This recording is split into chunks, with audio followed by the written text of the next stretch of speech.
मैं आज से एक सीरीज़ चालू करने जा रहा हूँ जो कि लोन्स के ऊपर है। किस किस टाइप के लोन बाज़ार में अवेलेबल हैं और उनके लिए आपको क्या ध्यान रखना है और क्या क्या आपको कैसे कैसे आपको ये मिल सकता है। अ, आज हम बात करेंगे पर्सनल लोन के लिए, कि पर्सनल लोन के लिए क्या क्या ज़रूरी चीज़ें हैं, कैसे कैसे मिल सकता है, हमें किन किन चीज़ों का ध्यान रखना है पर्सनल लोन अप्लाई करते वक्त। आपके आपको चाहिए हो या आपके किसी जानकार पर्सनल लोन देख रहा हो तो आप ये वीडियोज़ को सर्कुलेट कर सकते हैं। एंड आपकी कोई क्वेरी हो तो इस वीडियो में डालिए, कमेंट बॉक्स में डालिए and I reply back to you. तो पर्सनल लोन किस किस को मिल सकता है? पर्सनल लोन सिर्फ उसी को मिल सकता है जो कि सैलरीड हो। अगर आप सैलरीड नहीं हैं, अगर आप सेल्फ एम्प्लॉयड हैं, अगर आपका बिजनेस है तो आपको पर्सनल लोन नहीं मिलेगा।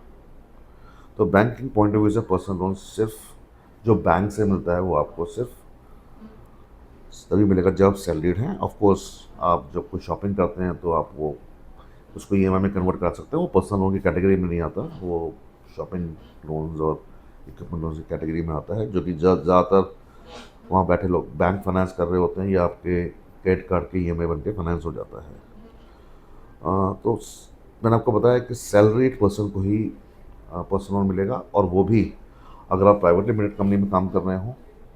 अगर आप पब्लिक लिमिटेड कंपनी में काम कर रहे हो तो आपको आसानी से लोन मिलेगा। अगर आप प्रोप्राइटरी कंपनी में काम कर रहे हैं तो आपको लोन मिलना मुश्किल है। पार्टनरशिप कंपनी में काम करें तब भी एक बार चांसेस बन जाते हैं लोन मिलने के।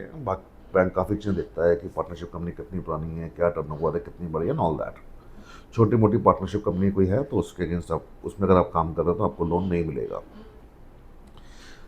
बैंक क्या क्या देखता है? बैंक देखता है कि आपका सिविल स्कोर क्या है। अगर आपका सिविल स्कोर 725 से ऊपर है तो यस, आपको आसानी से लोन मिल जाएगा।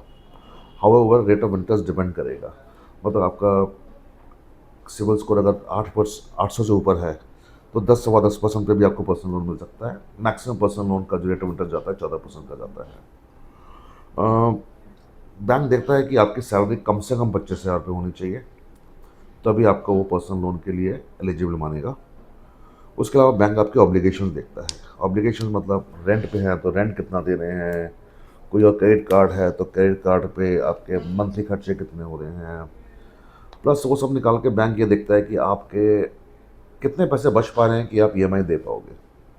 एग्जाम्पल के तौर पे अगर देखा जाए तो मोटा मोटा 1 लाख के ऊपर 3,000 रुपये की ईएमआई बनती है। तो आप अपनी एलिजिबिलिटी खुद ही निकाल सकते हैं कि अगर मेरे को 5-6 हज़ार रुपये महीना बच रहा है और मैं पूरा का पूरा ईएमआई देने को तैयार हूँ तो आप 2 लाख तक का पर्सनल लोन ले सकते हैं।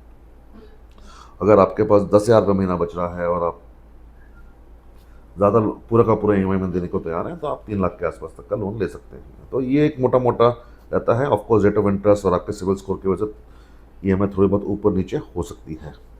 एक बात को और ध्यान रखिएगा, कई बार क्या होता है कि वाइफ क्रेडिट कार्ड यूज़ कर रही होती है और हस्बैंड उसको पे करता है, तो मतलब सैलरी तो 30,000 रुपये है लेकिन 50-50 हज़ार रुपये का आप क्रेडिट कार्ड की पेमेंट कर रहे हैं। या बेटा के नाम पे क्रेडिट कार्ड है, पिताजी उनको दे रहे हैं पैसा क्रेडिट कार्ड का पे करने का, तो ऐसे केस में ऑब्लिगेशंस आपकी ज़्यादा हो जाती हैं और बैंक आपको क्रेडिट कार्ड नहीं देगा, वो बैंक आपको लोन नहीं देगा।